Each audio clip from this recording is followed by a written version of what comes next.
Praise the lord. ఉదయకాలం ఇటు సమయాన్ని ఇచ్చిన దేవాది దేవునికి వందనాలు చెల్లించుకొనుచు యెషయా గ్రంథం 50వ అధ్యాయము 7వ వచనం చదివి దేవుని యొక్క వాక్యాన్ని మనం ధ్యానిస్తాం. ప్రభువగు యెహోవా నాకు సహాయం చేయువాడు కనుక నేను సిగ్గుపడలేదు.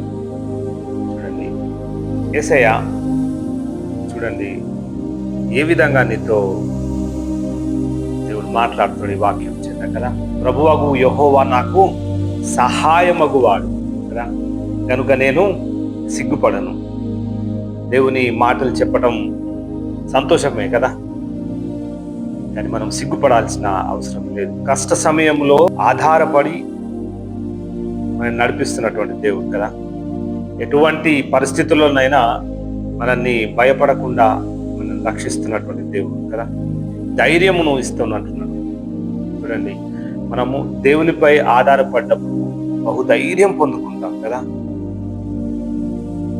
చూడండి, దేవుడు పైన మనము ఆశకొని జీవించినప్పుడు జీవితంలో ఎన్నో ఎదురవుతుంటాయి, ఎన్నో సమస్యలు ఎదురవుతుంటాయి కదా, ఎన్ని ఇబ్బందులు ఎదురవుతుంటాయి. ఆయనను మనము భయపడాల్సిన అవసరం లేదు, సిగ్గుపడాల్సిన అవసరం లేదు. దేవుడు వాక్యాన్ని అంటిపెట్టుకొని ఉండగా మనకి ఎందుకు భయం కదా. ప్రభువగు యెహోవా నాకు సహాయమై ఉన్నాడు కదా, కనుక నేను సిగ్గుపడను. దేవుని మాటలు చెప్పడం మనకు సిగ్గా కాదు కదా. చూడండి, చాలా మంది ఆత్మీయులే మనల్ని అవమానిస్తుంటారు, అన్యులు మనల్ని అపహాసిస్తుంటారు. ఆయనను దేవుని యొక్క అమూల్యమైన ప్రేమను పంచుకొని మనకి లోకంలో ఉండుచుండగా ఆయన యొక్క మాటలు చెప్పడానికి మనకి ఎందుకు సిగ్గు కదా, మనకెందుకు భయం కదా. ఈ విధంగా మనల్ని దేవుడు రక్షిస్తున్నాడు కాబట్టి మనం సిగ్గుపడాల్సిన అవసరము లేదు. కొన్ని విషయాలలో మనల్ని అవమానిస్తూ ఉంటారు, ఓ వచ్చిందబ్బా కదా, కించపరుస్తూ మాట్లాడుతుంటారు. మన వాళ్ళే ఆ విధంగా మాట్లాడుతారు. ఆయనను దేవుని ప్రేమ కలిగినటువంటి నువ్వు నేను వారిని ప్రేమించాలి, కానీ వారి యొక్క మాటలకు మనము సిగ్గుపడాల్సిన అవసరం లేదు. బహుధైర్యంగా మనం ఉండాలి. కష్టం వస్తుంది, ఎదుర్కోవాలి. సమస్య వస్తుంది, ఎదుర్కోవాలి. సహాయం కోసం మనము దేవుని పైన ఆధారపడి ఉండాలి. ఎన్ని సమస్యలు వచ్చినా దావీదుకి కొండల తట్టునే నేను కన్నులు ఎత్తుకొని ఉన్నాను, నాకు సహాయం ఎక్కడ నుండి వచ్చును, దేవుని వలనే సహాయం పొంది ఉన్నానని సాక్ష్యం ఇచ్చి ఉన్నారు కదా. ఆ విధంగా మన సమస్యల గుండా మనం వెళ్తున్నప్పుడు, విపత్తుల గుండా మనం వెళ్తున్నప్పుడు, అన్ని అవమానిస్తున్నటువంటి బిడ్డల గుండా మనం వెళ్తున్నప్పుడు, హేళన చేస్తున్న వారి గుండా మనం వెళ్తున్నప్పుడు బహుధైర్యంగా మనము ఆయన యొక్క ఈ వాక్యం చేత నిన్ను బలపరుస్తున్నాడు. ఈరోజు ఈ వాక్యం చేత నువ్వు ముందుకెళ్చుండగా ఉదయకాలం ఈ వాక్యాన్ని ఆత్మీయ మేలుగా మనందరికీ దీవెనకరంగా ఉండటకు ఈ వాక్యము నీతో మాట్లాడుతున్నది.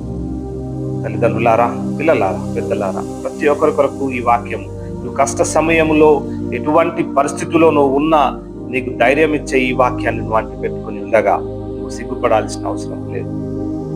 నిన్ను ఎందరో అవమానించినను, నిన్నెందరో అపహాసించినను, ఈ లోకంలో నిన్ను కాపాడుతున్నటువంటి సజీవుడైన యేసు, నిన్ను నడిపిస్తున్నటువంటి సజీవుడైనటువంటి యేసు ఈ వాక్యం చేత నేను బలపరుచుండగా ఈరోజు సంతోషంగా దేవుని యొక్క వాక్యాన్ని మీరు ధ్యానిస్తూ ఈ వాక్యం చేత బలపరచబడి లోకంలో వెళ్ళాలని ప్రభు కోరుచున్నారు. ఇటు వాక్యం దేవుడు దీవించిన గాక. ప్రార్థన చేసుకున్నాం. స్తోత్రం నాయన ప్రభా, కృప కలిగినటువంటి దేవానికి వందనాలు తండ్రి.